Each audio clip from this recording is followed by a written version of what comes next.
Alright everyone, I've got a lot to say about this full suspension fat tire e-bike and not a lot of time, so gather round. Hey everyone, Micah here with Electrek, and today we're reviewing the Cyrusher XF800 electric bike. Let's check it out. The Cyrusher XF800 has a lot to like, and also a few things I don't like, so let's run down the list. First of all, it is hilariously fun to ride. With those big 4-inch fat tires and the full suspension, you can ride over just about anything in your path. The tires are nice and wide, which means that even by themselves, they'll soak up minor potholes, but when you add in that front and rear suspension, things really get smooth, at least in the city.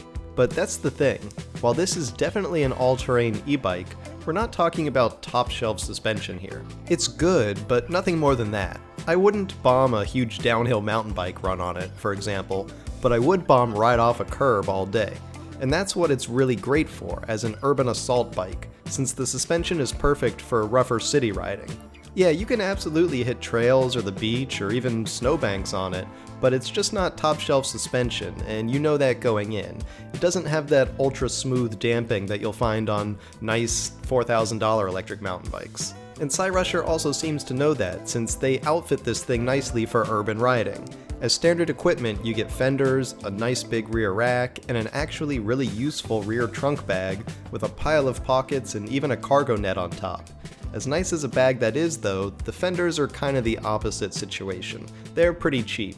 I mean, they work fine for normal riding, but as soon as you start getting any air, they bounce down into the tires and you get that noise until you reach down and yank them back up.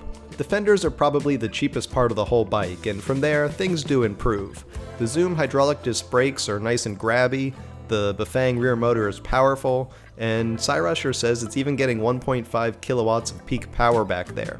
Assuming they stuck a 30 amp controller on the bike, then that would be pretty accurate, and helps explain the bike's 28 mph top speed too.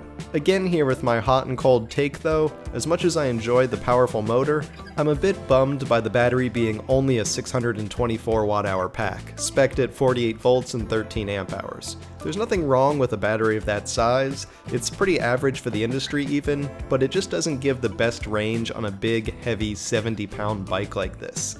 I can get around 20 miles of riding on throttle only, and I can push that closer to about 30 miles if I use pedal assist.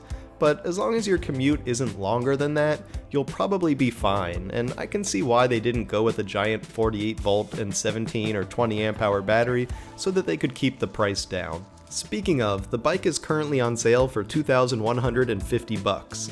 I'm still on the fence a bit about that price. On the one hand, if you compare it to a typical hardtail fat tire bike with mechanical brakes for $1,500, that's only about a third more expensive and you get a lot more.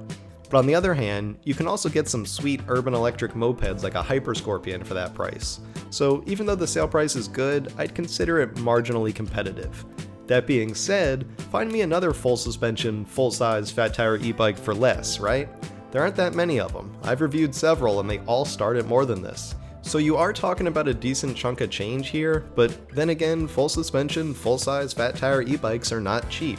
And the Cyrusher XF800 is one of the first to get the price down to nearly $2,000. This is just a specialty type of e-bike, a full suspension fat tire bike. Not everyone needs something like this, it's more of a luxury and you do pay for that luxury.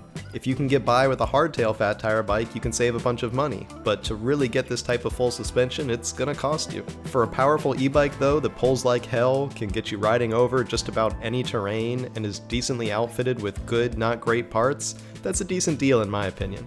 Thanks for watching everyone. We hope you enjoyed that review of the Cyrusher XF800. If you did, why don't you give this video a thumbs up? And don't forget to subscribe so you won't miss any of our future electric vehicle videos. We'll see you here next time. Maybe I'm lost.